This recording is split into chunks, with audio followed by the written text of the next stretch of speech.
Group 14 की अगर मैं बात करूं, group 14 element, right. Group 14 element की अगर हम बात करें तो ग्रुप 14 एलिमेंट कार्बन फैमिली होता है। क्या होता है? Carbon family. Carbon family is a group 14 element. अब कार्बन फैमिली में कौन कौन से एलिमेंट होते हैं? Carbon, silicon, germanium, tin, lead, right. Carbon, silicon, germanium, tin, lead. Carbon का एटॉमिक नंबर 6, सिलिकॉन का 14, जर्मेनियम 32, टीन, लेड 82। समझ में आ रहा है आपको? अब यहाँ पे इनका सबसे पहले हमें क्या एक्सप्लेन करना है? Electronic configuration. क्या डिस्कस करना है? Electronic configuration.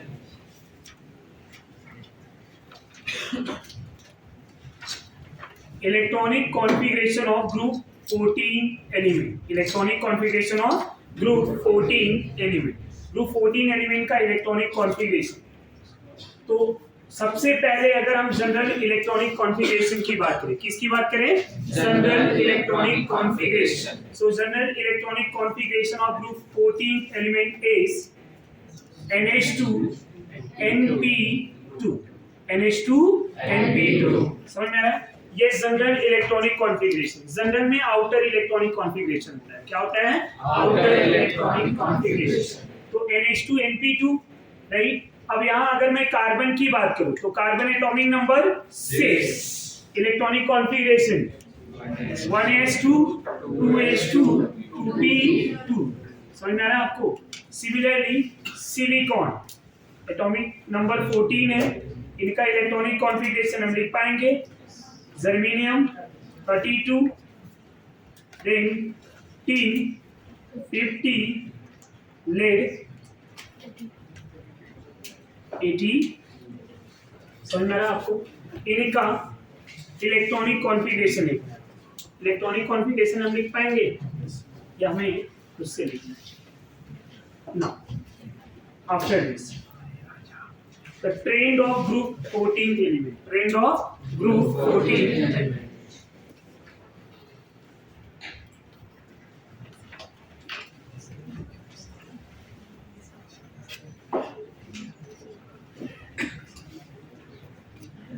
सबसे पहले फर्स्ट पॉइंट एटॉमिक रेडियाई। सबसे पहले क्या आएगा? Atomic radii. Atomic radii of group 14 element.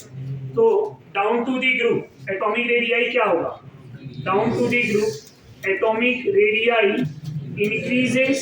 Down to group atomic radii increases. तो एटॉमिक रेडियाई क्या हो रहा है? इंक्रीज हो रहा है। तो सबसे ज्यादा किसका एटॉमिक रेडियाई होगा? पीबी का। सबसे कम किसका होगा? कार्बन का। तो carbon smaller than silicon, right. Silicon smaller than germanium, tin, lead. समझ में आ रहा है आपको? अब यहीं पे एटॉमिक रेडियाई की बात की जाए तो एटॉमिक रेडियाई कार्बन का सबसे कम ग्रुप 14 में और पीबी का सबसे ज्यादा। अगर हम बात करें तो कार्बन और सिलिकॉन में एटॉमिक रेडियाई का जो डिफरेंस होगा, large difference between carbon and silicon. अब उसका रीजन क्या होता है? यहाँ पे जो शिल्डिंग इफेक्ट है वो स्ट्रॉन्ग होता है और इनके बीच में डेविएशन क्या होगा? कम होगा, बिकॉज ऑफ पुअर शिल्डिंग। समझ में आ रहा है? जैसे जैसे हम डाउन टू द ग्रुप आते हैं तो वहां शिल्डिंग कम होता है, तो इनके बीच में रेडियाई का डिफरेंस जो होगा वो कम होगा और इन दोनों के बीच में बहुत ज्यादा गैप मिलेगा। समझ में आ रहा है? तो ये ध्यान में रखेंगे कि कार्बन एंड सिलिकॉन का एटॉमिक रेडियाई का वेरिएशन देखेंगे तो कार्बन की वैल्यू ज्यादा, कार्बन की वैल्यू कम और यहाँ पे सिलिकॉन की वैल्यू बहुत ज्यादा। तो इनके बीच में जो रेडियाई का गैप होगा वो गैप बहुत ज्यादा होगा। अगर ये 70 है तो ये 120 के रेंज में, राइट। ये ध्यान में रखेंगे। और इसका रीजन क्या है? Shielding effect. दूसरा point ionisation enthalpy. Ionisation enthalpy. Ionisation enthalpy IE of group 14 element as. Group 14 element का IE क्या होगा? सबसे ज्यादा कार्बन, सबसे ज्यादा कार्बन। कार्बन के बाद सिलिकॉन, क्योंकि पढ़ा हुआ है ना IE inversely proportional to atomic radius, inversely proportional to atomic radius.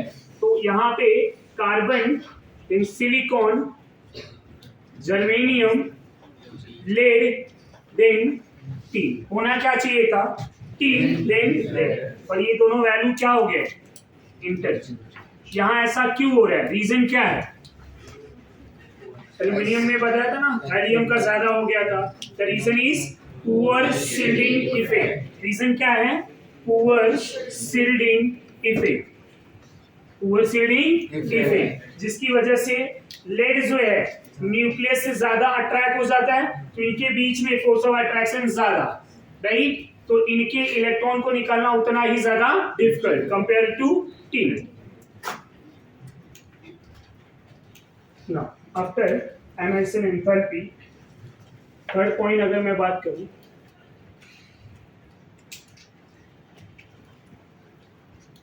Third यहाँ पे इलेक्ट्रोनिगेटिविटी की बात करेंगे। Electronegativity, electronegativity of group 14th element, electronegativity of group 14th element. तो electronegativity decreases down to the group. समझ आ रहा है आपको?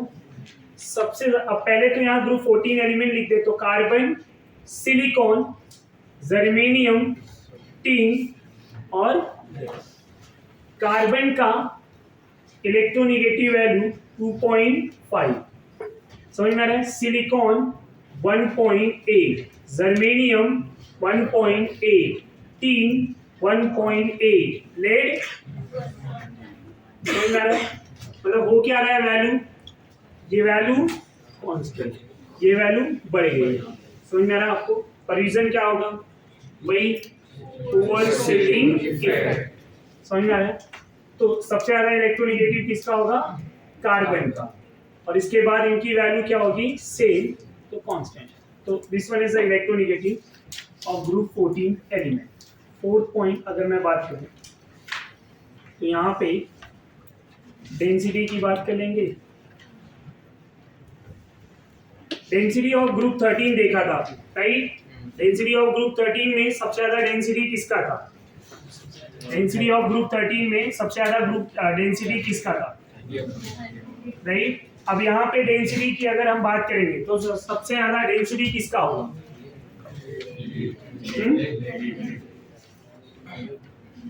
देख लो, वैल्यू अलग है। सबसे ज्यादा डेंसिटी किसका? हाँ, और वहां पे वेरिएशन अगर डेंसिटी की आप देखेंगे तो कार्बन एंड सिलिकॉन में, कार्बन और सिलिकॉन में वैल्यू देखो किसका ज्यादा है? कार्बन का, और सिलिकॉन का कम। समझ में आ रहा है? और उसके बाद कार्बन और सिलिकॉन में डेंसिटी चेंज हुआ है, राइट? जर्मेनियम, टीन और लेड। तो मास बढ़ेगा तो डेंसिटी बढ़ता है, राइट? पर यहाँ पे ग्रुप 13 में क्या हो रहा था? डेंसिटी जो है down to the group increase हो रही थी, पर यहाँ पे देखेंगे तो क्या हो रहा है?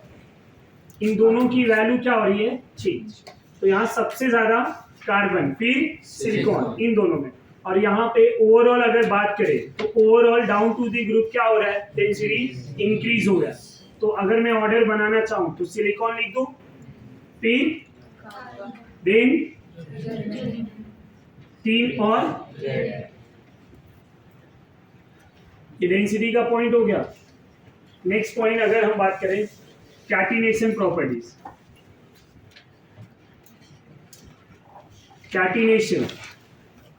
कैटिनेशन प्रॉपर्टीज क्या होता है? What is the meaning of catenation properties?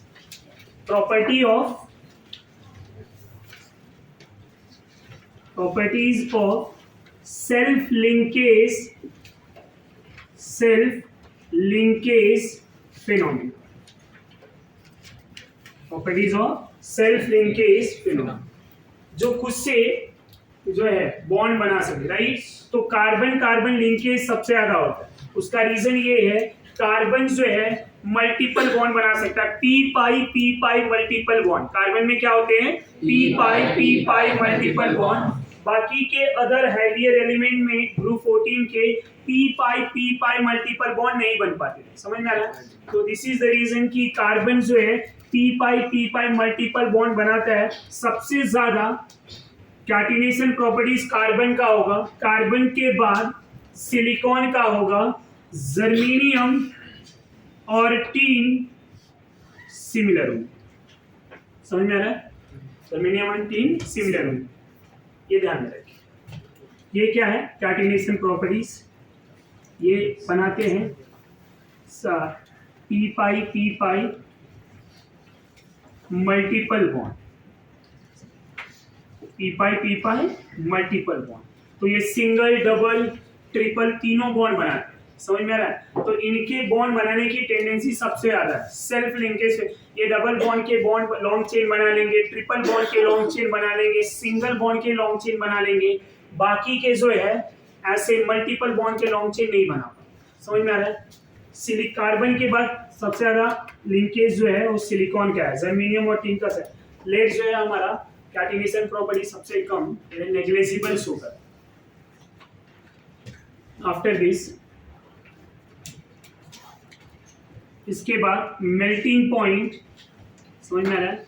Melting point की अगर मैं बात करूं तो मेल्टिंग पॉइंट में पहले देखते हैं, melting point of group 14th element में carbon, silicon, germanium, tin and lead.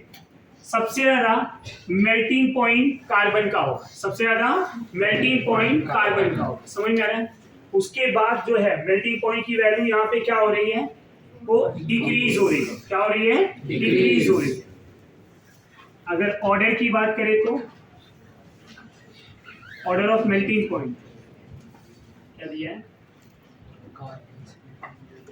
Carbon, then lead देगा, देन टीन देगा। इनमें डिफरेंस है, टीन और लेड में बॉइलिंग, यहाँ पे मेल्टिंग पॉइंट में डिफरेंस है। समझ में आ रहा है? ये पॉइंट ध्यान रखिए। मतलब सब कुछ सेम है, down to the group melting point क्या हो रहा है? मेल्टिंग पॉइंट कम हो रहा है। बट ये जो है पीबी का मेल्टिंग पॉइंट टीन से ज्यादा। अगर मैं बॉइलिंग पॉइंट की बात करूं तो बॉइलिंग पॉइंट ऑर्डर में अगर हम बात करें तो कार्बन वहां पे बॉइलिंग पॉइंट नहीं शो कर रहा है, कार्बन जो है बॉइलिंग पॉइंट ऑर्डर नहीं है। तो यहाँ पे सबसे ज्यादा silicon, germanium, tin and lead. समझ में आ रहा है? बचा क्या है? सारे प्रॉपर्टीज बता दिए, राइट? इसके बाद chemical properties of group 14th element. Chemical properties of group 14th element. Group 14th element की chemical properties. Group 14th element की केमिकल प्रॉपर्टीज में सबसे पहले मैं अकरेंस की बात करूंगा। Occurrence of group 14।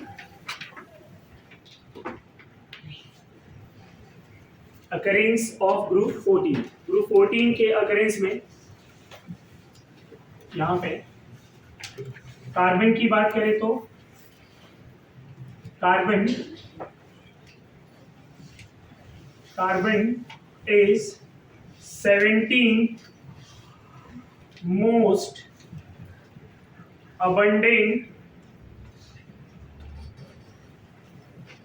element on the earth, right? और कार्बन की फैमिली का सेकेंड यहाँ पे सिलिकॉन एलिमेंट भी है, राइट? कार्बन सिलिकॉन, तो सिलिकॉन के लिए सिलिकॉन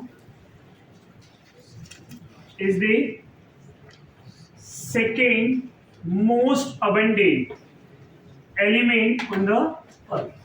सेकेंड मोस्ट अबंडेंट। अगर बाई मास की बात की जाए तो 27.7% by mass, percent by mass, ये ध्यान रखें। यहाँ तक कोई डाउट? इसका परसेंटेज कितना होगा? 27.7 percentage by mass, percentage by mass.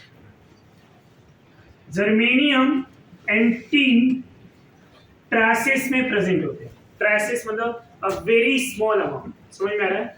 जो ऑक्साइड एंड सल्फाइड ओर में प्रेजेंट होते हैं। कौन से? Oxide and sulphide.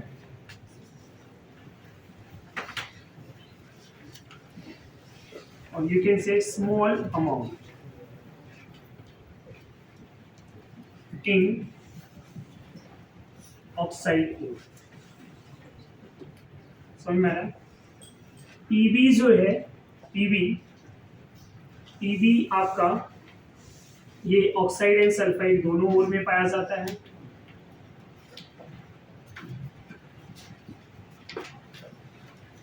Sulphide ore, समझा?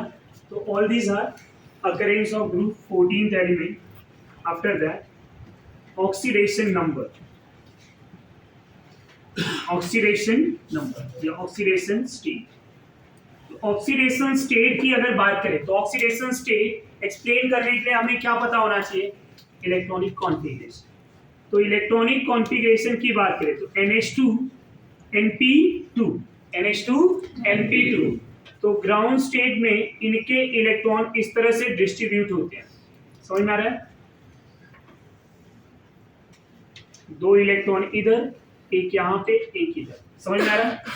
अब ये 2 इलेक्ट्रॉन ग्राउंड स्टेट में, ये 2 इलेक्ट्रॉन अनपेयर्ड है, 2 कोवेलेंट बॉन्ड बन सकते हैं। कितने कोवेलेंट बॉन्ड बनेंगे? 2, समझ में आ रहा है? तो ये +2 हो जाएगा। क्या हो जाएगा? +2। बट +2 तभी होगा जब ये इलेक्ट्रॉन एक्साइटेड होके इधर नहीं आए, राइट? अगर इस एलिमेंट को एनर्जी दी जाए और ये एलिमेंट एक्साइटेड हो जाए, एक्साइटेड होके इनका इलेक्ट्रॉन एक p ऑर्बिटल में जंप कर जाए, और जब p ऑर्बिटल में जंप करेगा तो एक इलेक्ट्रॉन इधर इस तरह से आ जाएंगे, राइट? अब ये 4 जो है अनपेयर इलेक्ट्रॉन है, तो ये 4 कोवेलेंट बॉन्ड बनाएंगे। इनका ऑक्सीडेशन स्टेट क्या हो जाएगा? +4। समझ में आ रहा है? इनका ऑक्सीडेशन स्टेट क्या हो रहा है? +4। इधर जब 4 बॉन्ड बनाएंगे तो इनका ऑक्सीडेशन स्टेट क्या हो जाएगा? +4। समझ में आ रहा है आपको? यहाँ तक कोई डाउट है? 2 बॉन्ड बनाएंगे तो +2, 4 बॉन्ड बनाएंगे तो +4। +4 oxidation state, +4 oxidation state tendency decreases down to the group. +2 oxidation state tendency increases down to the group due to inert pair effect. inert pair effect की वजह से ये जो ग्रुप 14 के एलिमेंट है, इनका +2 वाला नेचर नीचे की तरफ जब हम आएंगे डाउन टू द ग्रुप, तो ये +2 नेचर बढ़ेगा और +4 वाला नेचर कम होगा। अब इनर्ट पेयर इफेक्ट जैसा कि हमने ग्रुप 13 के टाइम पे डिस्कस किया था, क्या डिस्कस किया था कि इनर्ट पेयर इफेक्ट क्या होता है कि लास्ट वाले एलिमेंट में, हैवियर एलिमेंट जहां पुअर शील्डिंग इफेक्ट होते हैं, वो न्यूक्लियस से स्ट्रॉन्ग बॉन्ड, स्ट्रॉन्ग अट्रैक्शन रहेगा। जब स्ट्रॉन्ग अट्रैक्शन रहेगा तो ये जो S वाला इलेक्ट्रॉन है, NH2 वाला, NH2 इलेक्ट्रॉन बॉन्डिंग में पार्टिसिपेट नहीं होगा। जब ये बॉन्डिंग में पार्टिसिपेट ही नहीं होगा, समझ में आ रहा है, तो इनका ऑक्सीडेशन स्टेट 2 हो जाएगा। समझा? जब ये 4 बॉन्ड बनाएंगे तभी तो आप इनका ऑक्सीडेशन स्टेट 4 रखेंगे। जब ये इलेक्ट्रॉन बॉन्डिंग में ही नहीं आया, inert pair effect, reluctance of NH2 electron taking part in a chemical bonding, taking part in a chemical bonding are known as inert pair effect. Reluctance मतलब रोकना। तो NH2 इलेक्ट्रॉन को जब बॉन्डिंग में आने नहीं देंगे तो उसी को बोला जाता है inert pair effect. The resistance of NH2 electron और रिलक्टेंस ऑफ NH2। अब यहाँ पे अगर मैं बात करूं तो कार्बन +4 में, सिलिकॉन +4 में, जर्मेनियम, टिन, ये सब +4 में ज्यादा स्टेबल है। बट Pb की बात करें तो Pb +2 is more stable than Pb +4। जैसे कि thallium +1 are more stable than thallium +3, right? तो ये क्या है? Pb +2 क्या है मोस्ट स्टेबल है Pb+4। तो Pb+4 क्या करेगा, Pb+4 +2 में जाना चाहेगा और इसका रिड्यूस हुआ तो ये क्या बिहेव करेगा, क्या बिहेव करेगा, ऑक्सीडाइजिंग।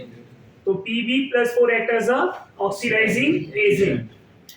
जर्मेनियम है राइट, जर्मेनियम नहीं टिन की बात कर लेते हैं। जर्मेनियम +2 जो है 3 से ज्यादा रिड्यूसिंग एजेंट शो करता है।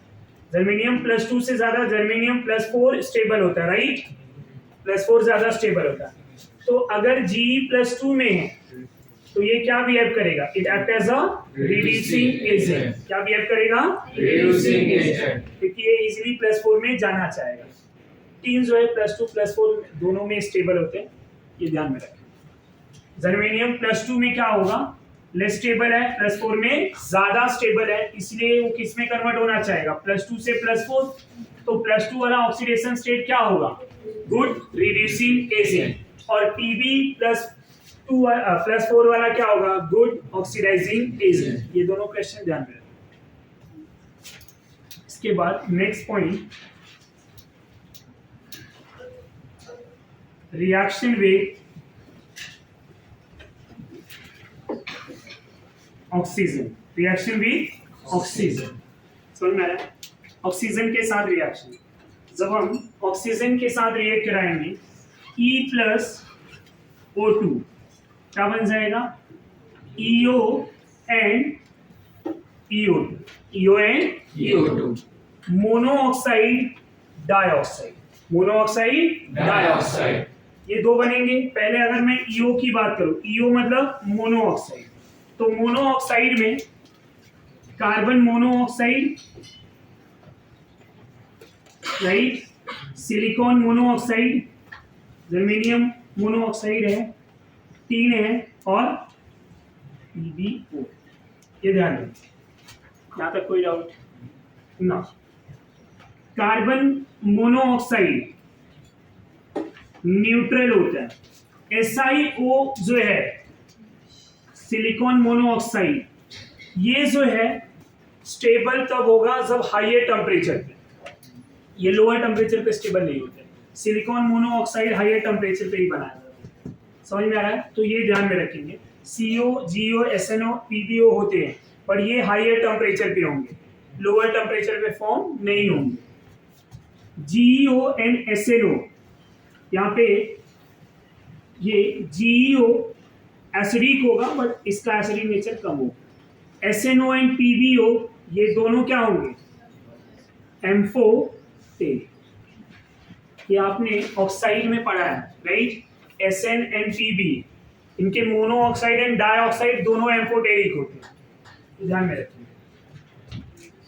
अब यहाँ पे मैं बात करूं EO2 का, EO2 में कौन कौन आएगा, CO2, SiO2, GeO2, SNO2, PbO2। समझ में आ रहा है आपको, ये दोनों तो फिर से क्या हो जाएंगे, एम्फोटेरिक।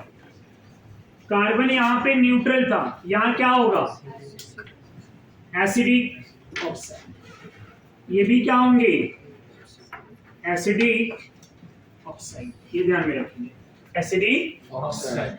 समझ में आ रहा है आपको, ये एसिडिक ऑक्साइड है। अगर मैं बात करूं जैसे GeO एंड GeO2 में, ये क्वेश्चन है NCERT में, तो GeO2 are more acidic than GeO, acidic nature. Same element के ऑक्साइड, जितना ज्यादा ऑक्सीजन होगा उतना ज्यादा एसिडिक होगा फॉर सेम एलिमेंट। समझ में आ रहा है, यहाँ एक ही ऑक्सीजन है, यहाँ कितने हैं, 2, तो CO2 एंड CO में CO2 मोर एसिडिक। समझ में आ रहा है आपको, SiO2 में SiO2 मोर एसिडिक, SiO। तो सेम एलिमेंट के ऑक्साइड में जितना ज्यादा ऑक्सीजन होगा उतना ज्यादा क्या होगा उनका, एसिडिक नेचर। ये पॉइंट क्लियर हुआ। रिएक्शन विद ऑक्सीजन में हमें मोनोऑक्साइड एंड डाइऑक्साइड दोनों मिलेंगे। सिलिकॉन का ऑक्साइड जो है हाई टेम्परेचर पे बनाए जाते हैं, लोअर टेम्परेचर पे स्टेबल नहीं होते, ये ध्यान में रखेंगे। तो ये पॉइंट लर्न करेंगे।